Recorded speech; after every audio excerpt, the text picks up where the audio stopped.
we'll get into that a bit later, but I'm a farmer on the Darling Downs these days. My husband, David Pascoe, is here with me.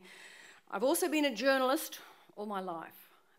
I've written for The Australian as both a full-time writer and an occasional contributor for 29 years. Truth, integrity and democracy are very important to me. But according to the Special Forces unit of the Queensland Police these days, I am now considered to be a dangerous left-wing radical activist. Bring it on! In fact, there's probably a secret special investigator paid by the taxpayers in the room here today taking files on me. That's me, I'm the one. Right. Okay. As Alan, I just want to run over a couple of things that Alan mentioned to take you somewhere else with this. Some time ago, a group of farmers in the Kerry Valley heard that Arrow Energy was going to drill in their pristine valley. Now, I went down there and spoke with Bob and Aidan, and when I got out of the car, I'm walking around going, tell me this isn't true.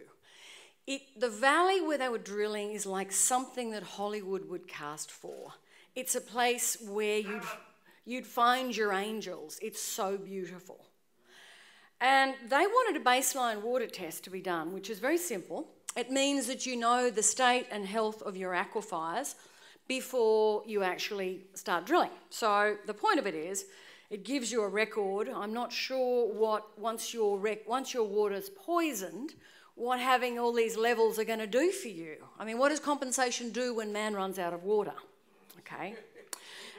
Each time a well is fracked, between 15,000 and 35,000 litres of chemicals, many of them carcinogenic, are used. And 40% of the chemicals remain in the soil, and they eventually work their way into your food systems and into your water systems. Trust me, I'm not mouthing off what I've read. I'm married to a scientist who is equally dedicated in the cause, because the more we read about what is being done to you, the more horrified we became. So this simple request is refused, and Arrow goes in, and so the Scenic Rim movement of Innes Larkin and friends and Lock the Gate, or led by Lock the Gate, were forced to blockade. So each day the Queensland Police, with the full backing of the Bligh government, sent in more and more police to the blockade, including the mounted police. I figured their horses must have needed some country exercise. And my friends from the special squad. Now, the police arrested 15 protesters at Kerry, including farmers, businessmen, chemists, teachers and pensioners. They were ordinary, God-fearing, law-abiding, humble people like yourselves. There was no violence. They were just people saying, this is wrong. One of them was a young teacher from Walgett who climbed the drill rig, which I thought was particularly clever. But he stayed up there for 28 hours and he was denied food and water by the Queensland Police. I'm sorry, but I actually also know about the Geneva Convention and prisoners' rights. He was later arrested and held overnight at the Beanley Watch House. The other protesters, as they were arrested, were being handcuffed and put in cells. One woman was arrested under the Petroleum Act 805, which carries a $50,000 fine. Her case was adjourned a few days ago. Drew was present in the court with her, and we're yet to see what happens of that. A few days later, the Courier Mail reported that at least 6 of the police attending the Kerry blockade were actually being paid for by Arrow Energy, which is owned by Petroshell and the Chinese government. Now, the Queensland Police will actually provide police as a service if you're having a community event and you want some crowd control. It's about $100 an hour. But does the protection of a company owned by Shell and the Chinese government really constitute a community event? The truth was that a multinational company was paying members of the Queensland Police Force as their own private mercenaries. And get this, the same police hired to work for a multinational mining company were being used to arrest our own Queensland citizens.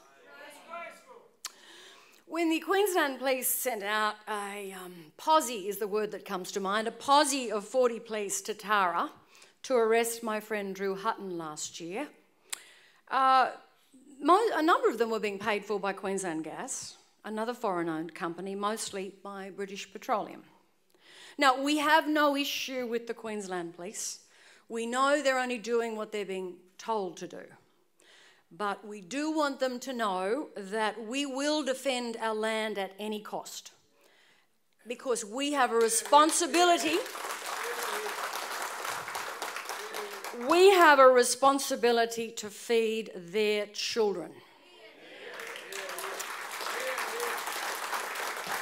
There are two deeply disturbing issues that came out of the Kerry blockade. The first is that the Bligh government is now apparently running a police state. The second disturbing issue is that Campbell Newman, the man who would be king, has not made one single statement about how these brave Queenslanders at Kerry were treated. He made some vague motherhood statement about the scenic rim, but not a word about what happened to the people. Both Aidan and Bob came down to the Kerry blockade, they spoke, and Aidan actually camped there with the protesters and spent the night with them. These men actually care, and that's the reason that I'm here today.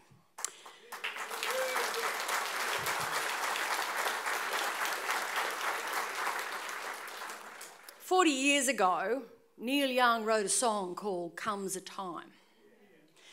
The words said, "This old world keeps spinning around, it's a wonder tall trees ain't laying down."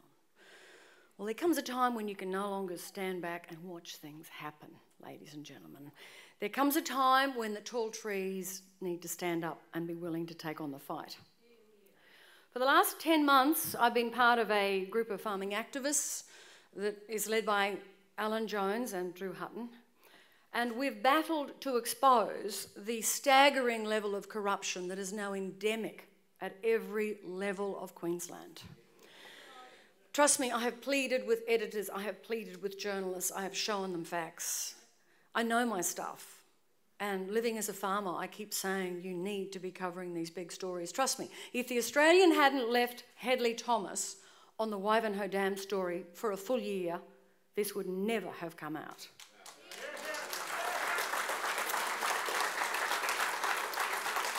We have done everything in our power to stop the destruction of our prime farmland and our water, which is the lifeblood of Queensland. No water, you're gone. But when we asked our politicians to step up and help us, there was this stunning silence. They disappeared. No one wanted to talk to us. And then we finally got the truth. We finally got to understand that in Australia in 2012, the mining companies are the masters and the politicians are their simpering servants and their slaves. The truth is, there is no real protection for our land or our water. There is no genuine vision for our future. There is no sense of what is in the best long-term interests of our nation. There is only the most disgraceful greed and what's in it for me. When the Russians invaded Afghanistan in 1980, they went there because they wanted the $1 trillion worth of minerals that are lying under the ground. Now, they paid off the politicians and they'd paid off the bureaucrats. Doesn't that sound familiar? And then they discovered that the only thing that stood between the Russians and the rubles were the farmers. And the farmers said, "This is our land and this is our water. You have invaded us and we will fight you with all of our might." Now, the farmers' resolve to defend their land was so great, they became the Mujahideen, considered one of the fiercest and most deadly fighting forces on earth. They lost 80% of their men, and in the end, they defeated the Russians and they sent them home with their tail between their legs. They won because they simply refused to quit. So let me state something very clearly for you. We are not against mining.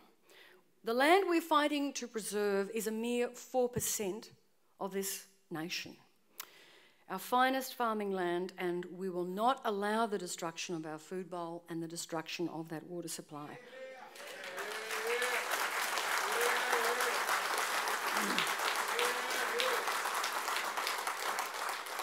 Mining is a very short-term industry with a lifespan of 20 to 30 years. We're also the cheapest place in the world to come and get your minerals. We're running at about 7 to 10 or 12% on average for royalties.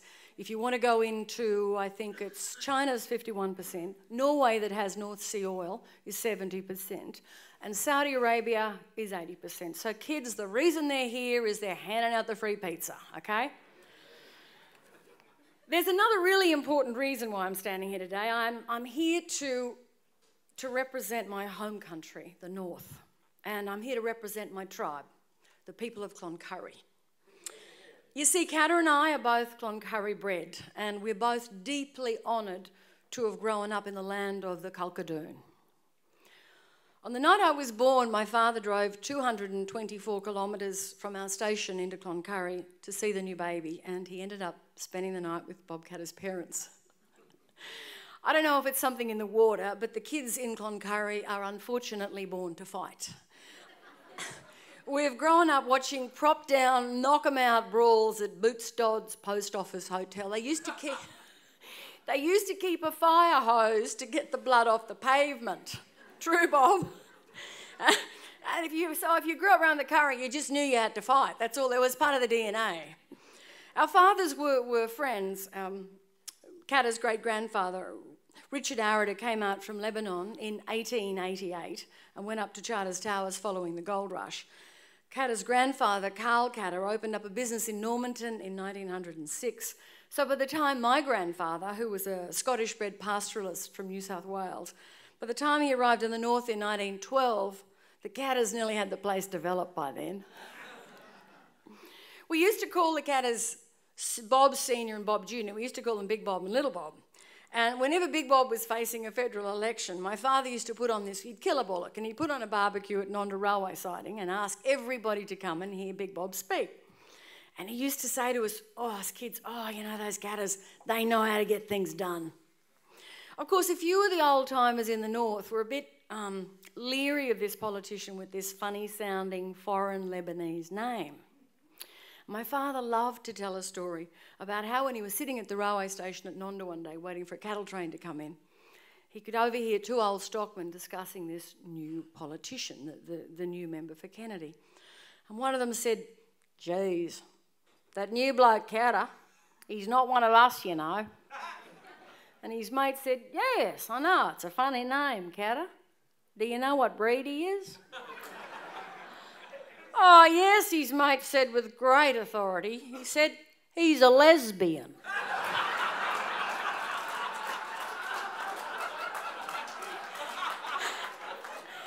"A lesbian," said his mate. "So what country would that be from?" "Oh," the other bloke says eerily, "that'd be lesbiana." The north is one of the biggest and toughest landscapes on this earth. There were very few of us, and we loved that place with all of our hearts. No matter what happened, we stuck together and we helped each other out. We didn't matter a damn to the politicians down south. Nobody was there to help us, so if we wanted something done, then we knew we had to do it ourselves. Let me get one thing straight. There's a lot of media here today. You're going to hear it from me. Kata has always been a champion of women. He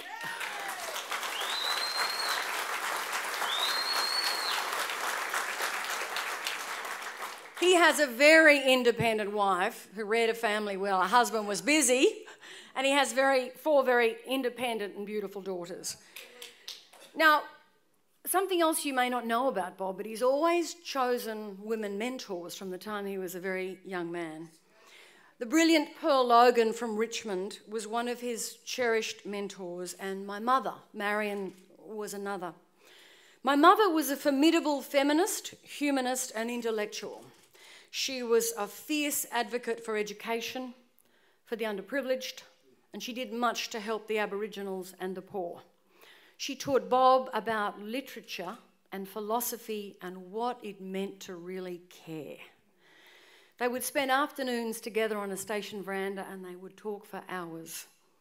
Many years later, when Bob heard that my mother had only a few weeks left to live, He flew across the country just to spend another afternoon with her. He gave her a book he'd wrapped himself in purple tissue and ribbon. It was called Love Letters in the Sand, and it was a book of poetry by Khalil Gibran. So that's the Kata I know. Unexpected, unpredictable, cyclone Kata, a complete force of nature, the last of the wild colonial boys.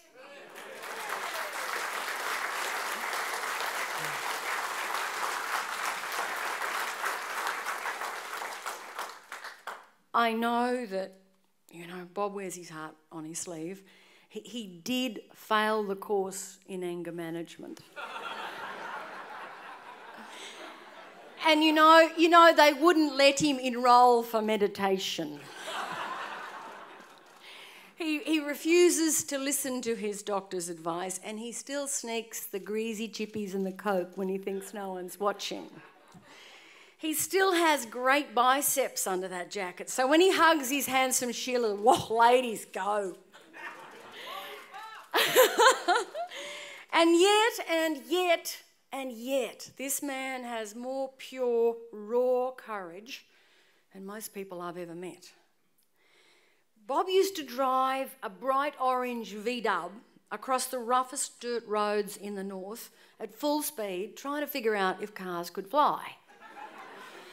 And during the wet season, when our roads turned into muddy rivers and swamps, he drove the V-dub at exactly the same speed, trying to figure out if cars could swim. He'd walk into our station covered in mud at 2 o'clock in the morning with 15 station dogs trying to kill him, asking if we could possibly give a man a tow. So we'd go and dig up the V-dub, we'd give Kata a bed, and we'd end up sitting around the breakfast table trying to figure out how we could try and get the government to give us the money to build a bridge on the Townsville to Mount Isa highway, and I kid you not. The land chooses its people, and it shapes them well.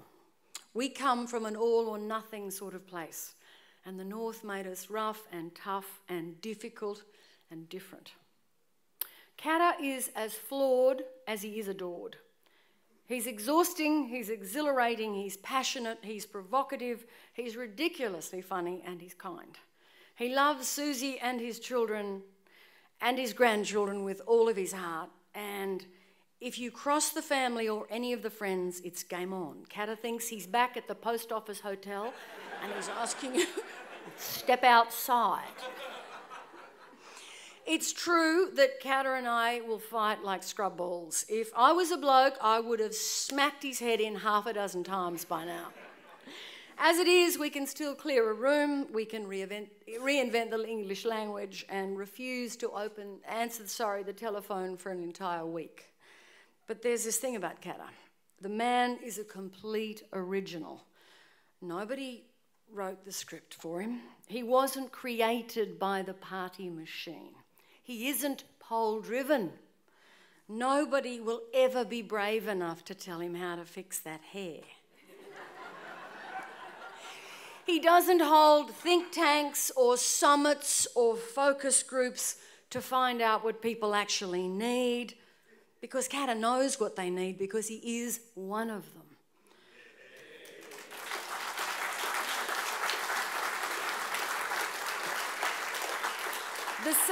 The same hard northern blood and sweat and tears that made them is exactly the same stuff that runs through them.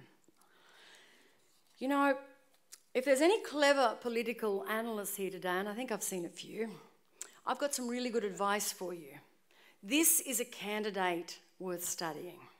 He's a complete maverick, that's what you write. He's a thorn in the side independent, that's what you write. He's the man that wears the big cowboy hat.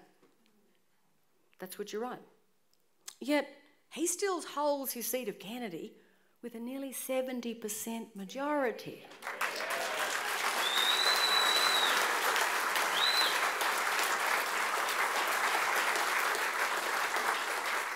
So it's politics writ simple. The Katas care because they've chosen to live in the North for 142 years. They love it with all their hearts, and the people know it's true. I have a very eclectic circle of friends, blame the journalist side of my life. I have businessmen, other journalists, artists, Aboriginals, environmentalists, as well as farmers and horsemen. They're rich and poor, they're straight and gay, and they vote any which way they like. So when I tell them that Katta is a mate of mine, I always do this little double take. And when they finally get to meet him in person, I'm always amazed and ashamed how they're all charmed by him. Of course, there are still a few that only decide to like him when they find out he's also a mate of Kevin Rudd's. And what do you know, they go to church together. But one of Katta's other mates, Noel Pearson, once said that Katta is lost in translation south of the Tropic of Capricorn, and that's probably true. He is both inspiration and frustration. He never stops talking. He laughs too much, and he doesn't bother to finish a sentence. But you know what? Bob Katta is the one politician who is still willing to tell us the truth.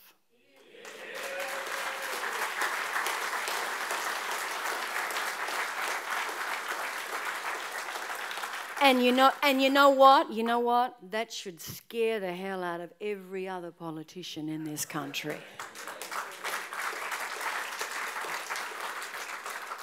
Somewhere in the back in the 70s, when Katta was Minister for Northern Development and Aboriginal Island Affairs, and I was a very young journalist straight out of university, Katta took me on a trip of the Torres Strait. And one night on Thursday Island, we sat down and shared a hangi with a very intelligent, charismatic Thursday Island man I was introduced to, who was called Eddie Mabo.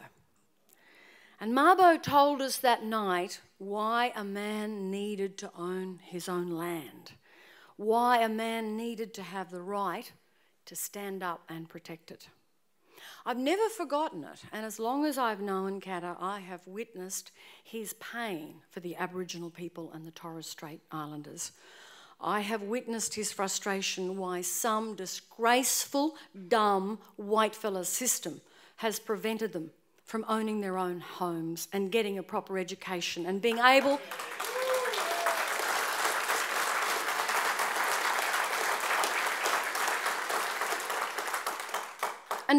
to live a decent and dignified life as an equal citizen in this nation. I have seen his anger and I have shared his tears at the utterly disgraceful, completely shameful, shambolic and utterly corrupt bureaucratic system that has been allowed to destroy both their communities and their lives.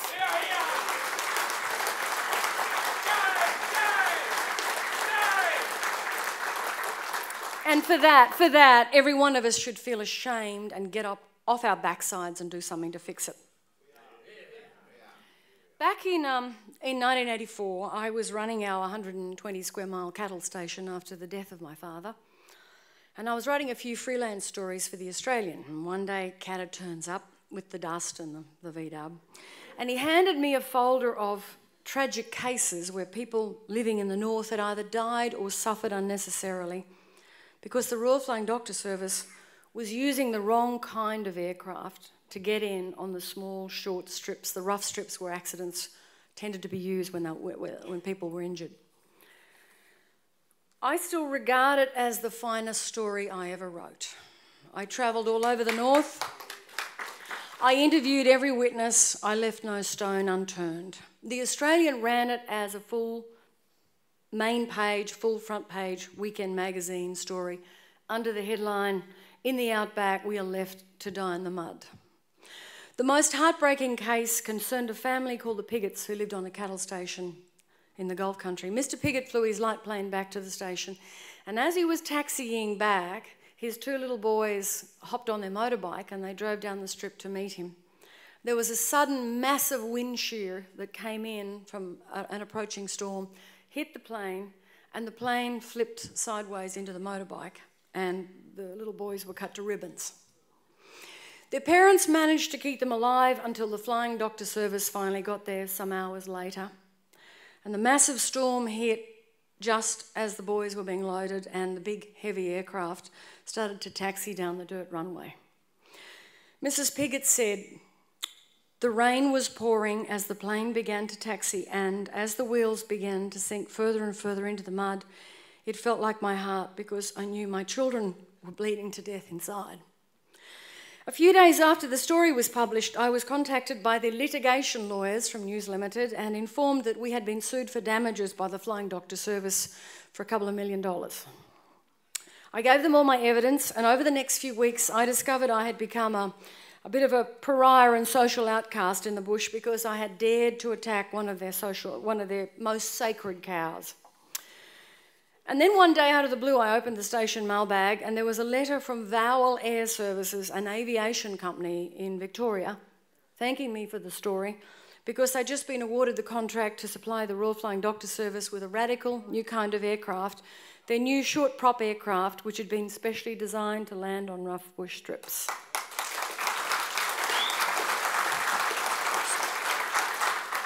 So the Flying Doctor dropped their case. Kata and I chalked up a big win for the people of the bush, and for years afterwards, complete strangers would come up and thank me for saving their life. Kata and I had a meal together only a few weeks ago, and something came up about the Flying Doctor Service, and I reminded Bob about the story we'd done so long ago. And Bob looked up at me and he said, as the wheels began to sink further and further into the mud, it felt like my heart because I knew my children were bleeding to death inside. After 28 years, ladies and gentlemen, Bob Kata had remembered every word. You know, there's no wonder why Kata always seems so angry and frustrated. He has spent his entire life watching the staggering potential of the North being completely wasted by a succession of mostly self-serving politicians. And what about the rest of us? What about you and me? We've had a mining boom here for 20 years, but what the hell do we have to show for it? Where are the dams, the innovations, the new export, the sunrise industries, the very fast trains, the new hospitals and universities, the exciting cities and towns? Zero. Diddly squat, sweet FA, nothing, because this state is broke. It has squandered its wealth. The truth is we've been bullied and abused and sold out and flogged off as nothing more than a dirty, big, cheap quarry. We have been forced to stand back and watch as 90% of our magnificent Darling Downs is under a mining permit. And 40,000 gas wells are coming in to turn us into a poisonous pincushion. And all because the Bligh government decided that they had the right to make democracy for sale. All because the Bligh government decided they had the right to make multinational mining companies fabulously rich at the expense of their own people. And all because the Bligh government wanted to protect the jobs of their own dumb, useless and completely spineless politicians.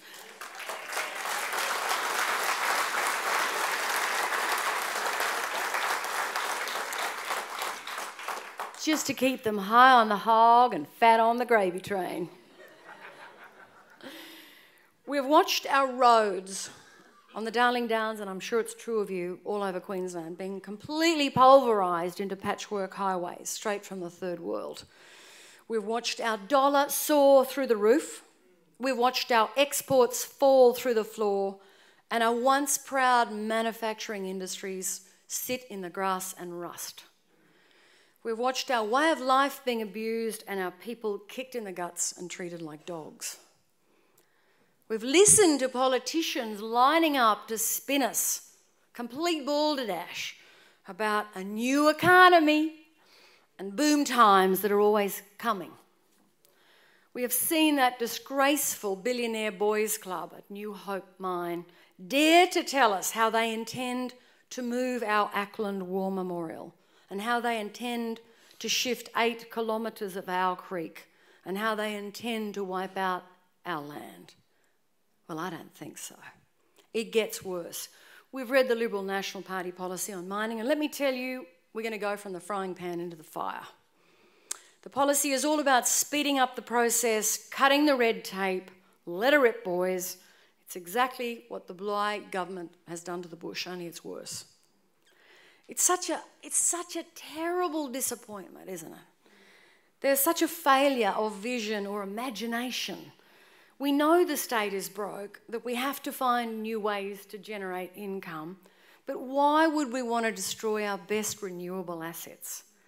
Well, I don't think so. You see, I have a hunch that once or twice in our lifetime there comes a time when tall trees won't lie down, no matter how bad the storm.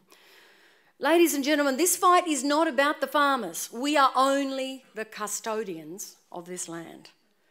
This is about every ordinary Queenslander out there and their democratic right to decide what kind of state they want to live in. This is a fight on behalf of the dreamers and the battlers, the people who love the bush, who love and worship the rivers and the trees. This is a fight about the people who just like to fish and listen to the birds, the people who walk their dog early in the morning, and the people who find their peace just out there sleeping under the stars. Because if Bligh and Newman and their masters in the mining industry get the way, then every square inch of Queensland is going to be gouged out or pulverised by coal seam gas, and there won't be a single damned thing that any of us can do about it. You know, there's a very simple reason why Alan Jones and Drew Hutton and I have taken on this battle to save the bush, because this is our own home country. This is where we grew up. This is where we left our hearts behind. Places like Ackland and Chinchilla and Julia Creek. This isn't about money for us. This isn't about making billions, and it's not about greed. This is about protecting what we know is precious and what we want to leave behind. You see, the children of Queensland are all our children because it takes a village to rear a child.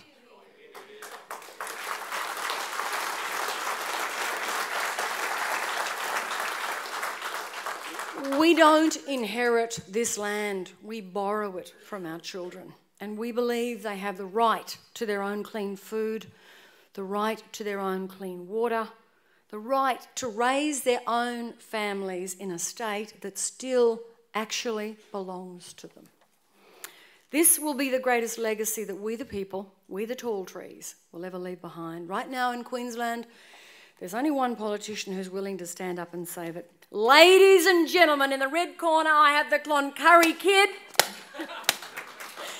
the cat in the hat, the legendary, the one and only Mr. Bob Katter.